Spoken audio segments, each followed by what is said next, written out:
Des métamorphoses, on pourrait dire qu'il y en a de plus en plus et en Iran, mais il ne s'agit pas de papillons, c'est plutôt de métamorphoses du cœur. Bonjour Clémence. Bonjour Anne-Laurence. Effectivement, je voulais vous parler de l'Iran. En Iran, on constate qu'il y a une véritable explosion du christianisme et c'est un vrai paradoxe parce que sur place, l'Église est vraiment menacée en quelque part. Beaucoup de chrétiens, de leaders chrétiens sont emprisonnés.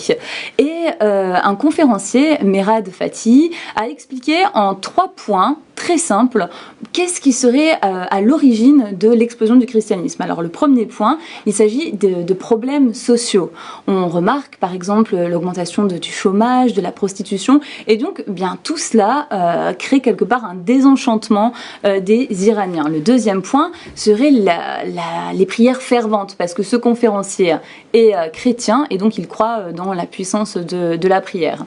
Ensuite, le troisième point, c'est des apparitions de rêves, de visions. Beaucoup de musulmans vivent en fait ces rêves. Et je voulais justement vous proposer d'écouter ce qui s'est passé dans une famille où la fille devenue chrétienne a été battue par son père parce qu'elle refusait un mariage forcé. I heard the story of a daughter who came to Christ, a student. J'ai entendu l'histoire d'une jeune fille qui est venue à Christ en tant qu'étudiant. First, he was not taken seriously by her family. Et d'abord, elle n'a pas été prise au sérieux par sa famille. But then they realized that she's continuing in her faith. Mais après, ils ont réalisé qu'elle continuait sa marche dans sa foi. They thought we give her in marriage to a Muslim and she will change. Et ils se sont dit, on va la marier à un musulman et elle changera. But she didn't want. Mais elle a refusé. So they forced her. Ils l'ont forcée. And it was the day that these people, according to our tradition, come to ask for the bride, ask for the girl. Et le jour est venu où, selon notre tradition, les gens viennent pour demander l'épouse.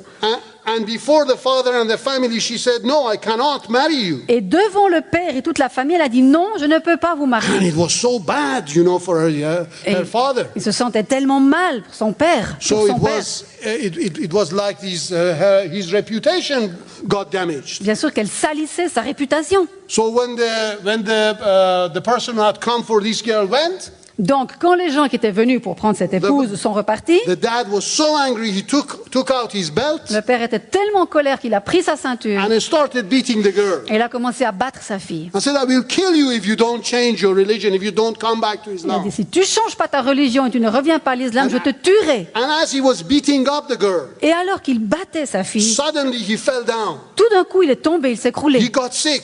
Il est tombé malade. And he started shouting, "Have mercy on me, have mercy on me." Et il commence à crier, pitié de moi, pitié de moi. The daughter got worried. Et la fille s'est inquiétée. With all the wounds that she had, she started getting worried for her father. Avec toutes ces blessures qu'elle avait partout, elle a commencé à soigner son père. Dad, what is happening to you? What's wrong? Mais papa, qu'est-ce qui se passe? Qu'est-ce qui va pas?